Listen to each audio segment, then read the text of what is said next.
Hello എല്ലാവരും, നിങ്ങൾക്കൊപ്പം ഗുരുക്കളിത്. കമ്പനിയെക്കുറിച്ചുള്ള ചില സംഗ്രഹ വിവരങ്ങളിൽ നിന്ന് നമുക്ക് ആരംഭിക്കാം. കുറച്ചുകൂടി ഞങ്ങൾ ഓരോ പാരാമീറ്ററും കൂടുതൽ വിശദമായി പരിഗണിക്കും. ആവശ്യമെങ്കിൽ നിങ്ങൾക്ക് ഇത് താൽക്കാലികമായി നിർത്താം. കോർപ്പറേഷന്റെ ഓരോ സൂചകവും കൂടുതൽ വിശദമായി പഠിക്കാൻ നിങ്ങൾക്ക് കഴിയും. ഇപ്പോൾ ഞങ്ങൾ നിങ്ങളോടൊപ്പം കമ്പനിയുടെ പ്രധാന സൂചകങ്ങൾ വിശകലനം ചെയ്യും. ഡേറ്റനെ എതിരെ ബാഡ് ആക്രമണന് തന്നെ 2025 ഓഗസ്റ്റ് 14 വരെയുള്ള നിലവിലെ വിവരങ്ങൾ ഉപയോഗിച്ചാണ് ഈ അവലോകനം സൃഷ്ടിച്ചത്. വർഗീകരണം അനുസരിച്ച് ഗുരുക്കളിത് കമ്പനി എതിരെ ബാഡ് ഉപവിഭാഗത്തിൽപ്പെടുന്നു. 55 സംഘടനകൾ വിശകലനത്തിൽ പങ്കെടുക്കുന്നു. വീഡിയോയുടെ അവസാനം ഓർഡർ ടേബിൾ കാണുക. കമ്പനിയുടെ മൊത്തത്തിലുള്ള ഫലം ഇപ്രകാരമാണ്: 10.4.5. ഉപവിഭാഗത്തിന്റെ ശരാശരി സ്കോർ 1.9 പോയിന്റാണ്. നിങ്ങൾ അതിനെ വിശാലമായി നോക്കുകയാണെങ്കിൽ വിപണിയിൽ മൊത്തത്തിൽ നമുക്ക് കാണാം മൊത്തം സ്റ്റോക്ക് മാർക്കറ്റിന്റെ ശരാശരി സ്കോർ 1.7 പോയിന്റാണ്. 4.5 എന്ന സ്കോറിനെതിരെ എതിരെ വാര കമ്പനിയുടെ ഓഹരി വിലയുടെ ചലനം താരതമ്യം ചെയ്തുകൊണ്ട് എതിരെ ബാഡ് ഉപവിഭാഗം കമ്പനികളും 12 മാസത്തിലേറെയായി ഷെയറുകളുണ്ടെന്ന് നമുക്ക് കാണാൻ കഴിയും. എതിരെ ബാഡ് 0.2% ചലനാത്മക കാണിച്ചു. ഉപവിഭാഗത്തിനായുള്ള പ്രൈസ് ഡൈനാമിക്സുമായി താരതമ്യം ചെയ്യുമ്പോൾ 18.2%. കമ്പനിയുടെ വിപണി മൂലധനം എതിരെ ബാഡ് മൂല്യം $0 കൂടെ 43 സെന്റ് ബില്യൺ. ഉപവിഭാഗത്തിന്റെ വിപണി മൂലധനം $2035 ബില്യൺ. കമ്പനിയുടെ പുസ്തക മൂല്യം $0.18 ബില്യൺ. ഉപവിഭാഗത്തിന്റെ മൂലധനം $829 ബില്യൺ. സ്റ്റോക്ക് എക്സ്ചേഞ്ചിന്റെയും ബുക്ക് വാല്യൂവിന്റെയും ഷെയറുകൾ താരതമ്യം ചെയ്യുമ്പോൾ നമുക്ക് ഇനി പറയുന്നവ കാണാം. അധിനിവേശ വിഹിതം എതിരെ ബാഡ് ഉപവിഭാഗത്തിൽ വിപണി മൂല്യം വിലയിരുത്തുമ്പോൾ 0.021%. പുസ്തക മൂല്യം മൂലധനം 0.022%. ഉപവിഭാഗത്തിൽ കമ്പനിയുടെ മാർക്കറ്റ് ഷെയറിന്റെയും ബാലൻസ് ഷീറ്റ് ക്യാപിറ്റലൈസേഷന്റെയും വിലയിരുത്തൽ നല്ലത് 1 പോയിന്റ്. പഠനത്തിന് കീഴിലുള്ള സ്ഥാപനത്തിന്റെ സാമ്പത്തിക ബാധ്യതകൾ $0 കൂടെ $9 ബില്യൺ ആണ്. പുസ്തക മൂല്യത്തിലേക്കുള്ള കടം മൂലധനത്തിന്റെ 5%. കമ്പനിയുടെ ഡെറ്റ് ലെവൽ ഫലം വളരെ നല്ലത് 2 പോയിന്റ്. കമ്പനിയുടെ വിലവരുമാന അനുപാതം 52 ആണ്. ഉപവിഭാഗത്തിന്റെ ശരാശരി 19.3 ആണ്. ഉപവിഭാഗത്തിലെ കമ്പനികളുമായി താരതമ്യപ്പെടുത്തുമ്പോൾ കമ്പനിയുടെ ഓഹരി വിപണി മൂല്യവും ലാഭ അനുപാതവും വിലയിരുത്തൽ വളരെ മോശം -2 പോയിന്റ്. കഴിഞ്ഞ 12 മാസത്തെ ലാഭം $8 മില്യൺ ആയിരുന്നു. അടുത്ത 12 മാസത്തേക്കുള്ള ഫോർവേഡ് വരുമാനം $53 മില്യൺ ആയി കണക്കാക്കുന്നു. ഉപവിഭാഗവുമായി താരതമ്യപ്പെടുത്തുമ്പോൾ പ്രതീക്ഷിക്കുന്ന ഭാവി ലാഭ സൂചകങ്ങളുടെ വിലയിരുത്തൽ നല്ലത് 1 പോയിന്റ്. കമ്പനിയുടെ വിലവിൽപ്പന അനുപാതം 0.9 ആണ്. ഉപവിഭാഗത്തിന്റെ ശരാശരി 2.9 ആണ്.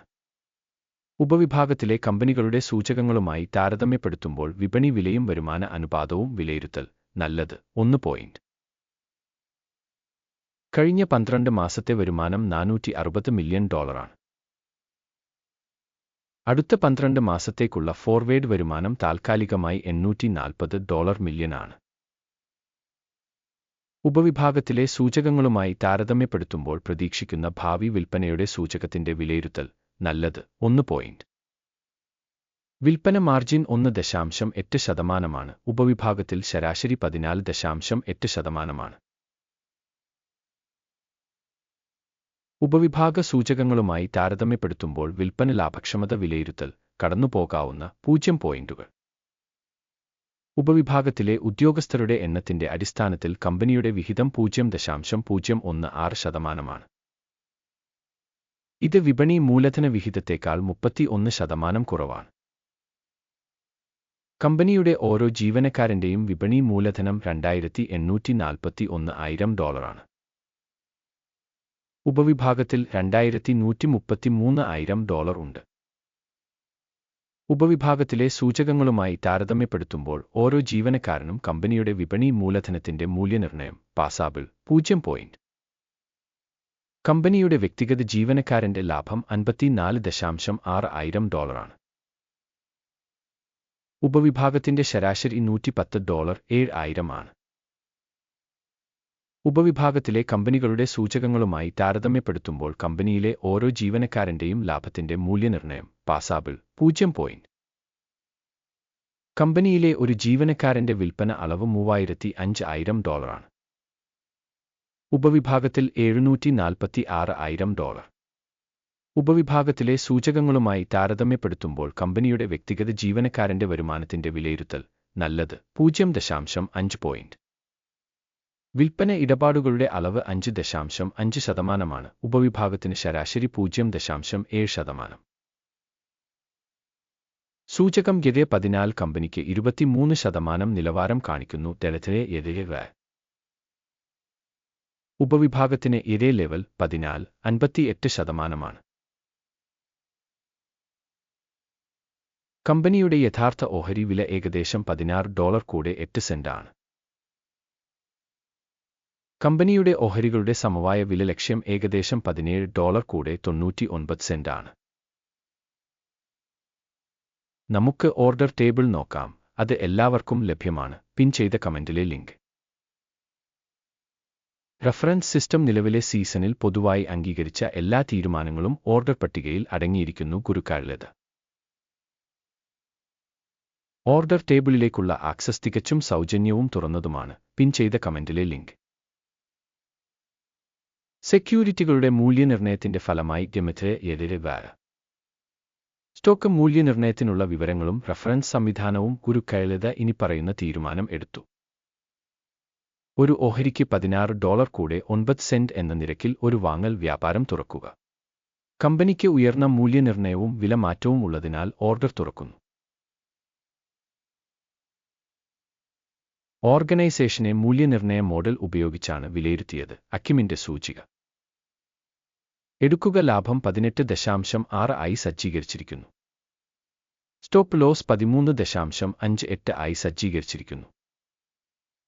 ലാഭം അല്ലെങ്കിൽ സ്റ്റോപ്പ് നഷ്ടം വഴി ഓർഡർ അടച്ചിട്ടില്ലെങ്കിൽ 2025 സെപ്റ്റംബർ 13 സെഷന്റെ ഫലങ്ങളെ അടിസ്ഥാനമാക്കി ഓർഡർ സ്വയമേവ നിശ്ചയിക്കപ്പെടും. അല്ലെങ്കിൽ ഈ തീയതിക്ക് മുമ്പുള്ള അവസാന വ്യാപാര ദിനത്തിൽ. ടിക്കർ ഒരു കൗണ്ടർ വെയിലിംഗ് സെയിൽ ഇടപാട് ആയിരിക്കും. ബാലൻസ് ഇടപാടിനെക്കുറിച്ചുള്ള വീഡിയോ ഈ ചാനലിൽ ഇതിനകം പ്രസിദ്ധീകരിക്കപ്പെട്ടതോ ആയിരിക്കും. ഓർഡറുകളിലൊന്ന് അടയ്ക്കുമ്പോൾ അടിസ്ഥാനം അല്ലെങ്കിൽ ബാലൻസിംഗ് 1. മറ്റൊരു ഓർഡർ അവസാന വിലയിൽ നിശ്ചയിച്ചിരിക്കുന്നു. ഈ വീഡിയോ കണ്ടതിനും വിവരങ്ങളും റഫറൻസ് സംവിധാനവും ഉപയോഗിച്ചതിന് എല്ലാവർക്കും നന്ദി. ഗുരുക്കാഴ്ച.